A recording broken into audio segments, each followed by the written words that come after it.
अस्सलाम वालेकुम बच्चों आज हमारे पास जो है वो चैप्टर 10 का लेक्चर नंबर 9 है एवेपोरेशन। हमने जो है एवेपोरेशन का फिनोमेना पढ़ना है। इसमें बच्चों हम पहले डेफिनेशन देखते हैं।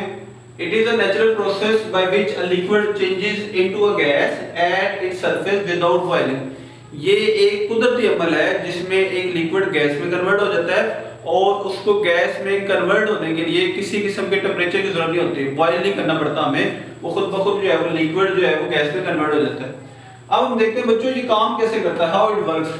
ये बच्चों ये अमल जो है वो हर टेम्परेचर पे जारी रहता है। ये अमल जो है वो गर्मियों में भी होता है, ये अमल सर्दियों में भी होता है। लेकिन गर्मी के अंदर जब हमारे पास टेम्परेचर ज्यादा होता है ये प्रोसेस थोड़ा तेज हो जाता है, ठीक है। इसमें जो है बच्चों ये जो प्रोसेस है ये लिक्विड के अंदर जो है उसकी सरफेस के ऊपर जो है वो वकू होता है। उसकी वजह ये है बच्चों कि सरफेस के ऊपर कुछ मॉलिक्यूल्स होते हैं जिसकी एनर्जी बहुत ज्यादा होती है और जब उस मॉलिक्यूल्स को जो है वो एक्सटर्नल हीट पड़ रही होती है तो उनकी एनर्जी जो है वो इतनी ज्यादा हो जाती है कि वो अपनी सरफेस से निकल कर बाहर चले जाते हैं। जब वो मॉलिक्यूल जो है बाहर निकल जाते हैं तो हम कहते हैं कि लिक्विड के अंदर जो है वो इवेपोरेशन का अमल हो रहा होता है, ठीक है। इसमें फिर वो बच्चों बताता है कि इसके लिए हमें हीट की जरूरत नहीं होती, इसके लिए हमें लिक्विड को गर्म करने की जरूरत नहीं होती, ये आम रूम टेम्परेचर पे भी जारी रह सकता है। अब इसकी हमारी जिंदगी में कॉमन लाइफ एग्जांपल कौन सी है बच्चों? मिसाल के तौर पे जो है जब घरों में हम धोते हैं या सफाई करते हैं तो फर्श के ऊपर पानी होता है और हम देखते हैं कुछ देर के बाद जो है वो पानी फर्श से जो है गायब हो जाता है। अब वो असल में पानी गायब नहीं होता, वो फर्श से जो है वो वेपर्स बन के एवेपोरेशन के जरिए जो है हवा में चला जाता है, ठीक है। ये हमारी नॉर्मल लाइफ की जो है एक एग्जांपल है। इसी तरह जो है बच्चों जब हम कपड़े धोने के बाद उसको खुश करने के लिए जो है बाहर तार पे जो है लगाते हैं तो आप देखते हैं कि कुछ घंटे के बाद जो है वो कपड़े खुश्क हो जाते हैं। फिर वही बात है कि गर्मियों में कपड़े जल्दी खुश्क हो जाते हैं, सर्दियों में भी खुश्क होते हैं, लेकिन उसको चूंकि जो है वो ठंड होती है या दूसरे अल्फाज में कह सकते हैं कि टेम्परेचर कम होता है, इस वजह से सर्दियों में एवेपोरेशन का अमल जो है थोड़ा स्लो होता है। और तीसरी बात है बच्चों कि हमें जो है गर्मी के अंदर स्वेटिंग का आना, ये भी क्या है कि हमारे जिस्म में से जो हाई एनर्जी मॉलिक्यूल्स हैं वो बाहर निकलने की कोशिश करते हैं। जब वो बाहर निकल जाते हैं तो उससे क्या होता है कि हमारा जिस्म जो है वो खुद को ठंडा महसूस करता है, हमारे जिस्म में कूलिंग महसूस होती है, ठीक है। तो ये तीन एग्जांपल जो है बच्चों हमारे पास जो है वो रियल लाइफ एग्जांपल है जो कि एवेपोरेशन को एक्सप्लेन करती है। अच्छा बच्चों अब हम देखते हैं कि वो कौन से फैक्टर्स हैं जिसके ऊपर एवेपोरेशन जो है वो डिपेंड करती है। सबसे पहले बच्चों हम टेम्परेचर देखते हैं। अभी जैसे हमने डिस्कस किया कि गर्मियों के अंदर एवेपोरेशन का अमल जो है वो तेज होता है, तो जैसे ही किसी बॉडी का टेम्परेचर जो है वो तेज ज्यादा हो जाएगा उसके अंदर एवेपोरेशन का अमल तेज हो जाएगा। उसकी ये वजह बच्चों के जो सरफेस के ऊपर मॉलिक्यूल्स हैं वो ज्यादा एनर्जी हासिल कर पाएंगे ज्यादा टेम्परेचर से, उनकी मूवमेंट ज्यादा हो जाएगी।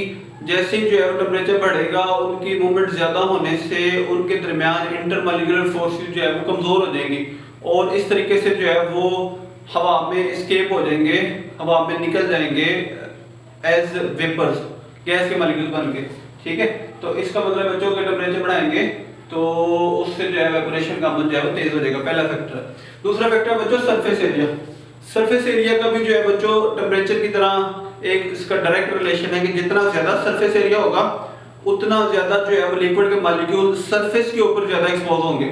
और हमने पढ़ा है बच्चों के एवेपोरेशन का अमल जो कि सरफेस पे होता है, इसलिए सरफेस एरिया बढ़ाने से जो है वो ज्यादा मॉलिक्यूल जो है वो हवा में चले जाएंगे और ज्यादा मॉलिक्यूल जो है एवेपोरेट होके लिक्विड की सरफेस से निकल जाएंगे, ठीक है। मिसाल में बच्चों कहता है कि अगर आप पानी को जो है वो एक ऐसे कंटेनर में डालें जो कि कम गहरा हो, शैलो हो, और उसका जो है वो उसके मुकाबले में आप जो है वो एक ऐसा कंटेनर लें जो कि ज्यादा गहरा हो और उसकी जो है वो लेंथ बारीक हो, नैरो हो, तो हम देखेंगे कि वो कंटेनर जो कि वाइड है और जो कि शैलो है उसमें से एवेपोरेशन का अमल जो है वो ज्यादा तेजी के साथ होगा बनिस्बत उस कंटेनर के जो कि हमारे पास जो है वो नैरो है और जो ज्यादा गहराई में जो है जिसके अंदर पानी है, ठीक है।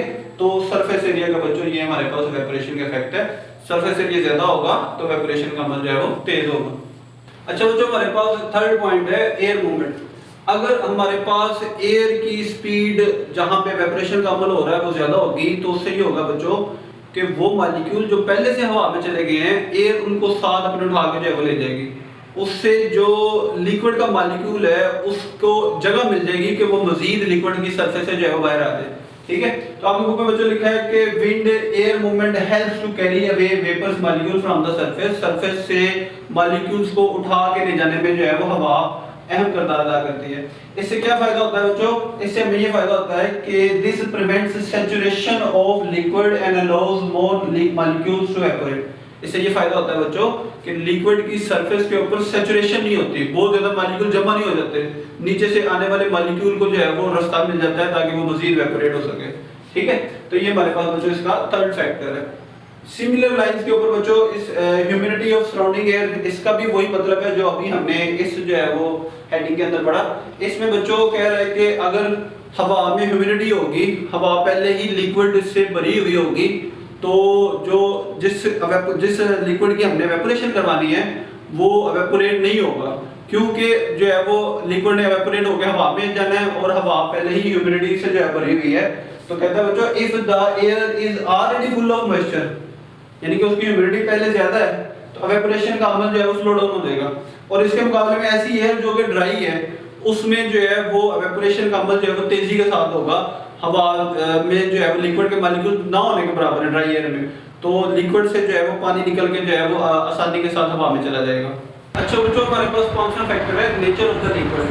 नेचर ऑफ द लिक्विड में जो है बच्चों जो मुख्तलिफ लिक्विड होते हैं उनका इवेपोरेशन का रेट भी जो है वो डिफरेंट होता है। इसकी क्या वजह बच्चों, हमें ये पता है बच्चों कि हर एक लिक्विड जो है उसकी मॉलिक्यूलर स्ट्रक्चर दूसरे से डिफरेंट होती है।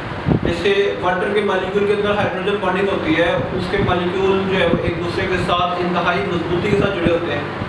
तो पानी के मॉलिक्यूल्स के से जो है इवेपोरेशन का अमल देर से होता है बनिस्बत अल्कोहल के मॉलिक्यूल से।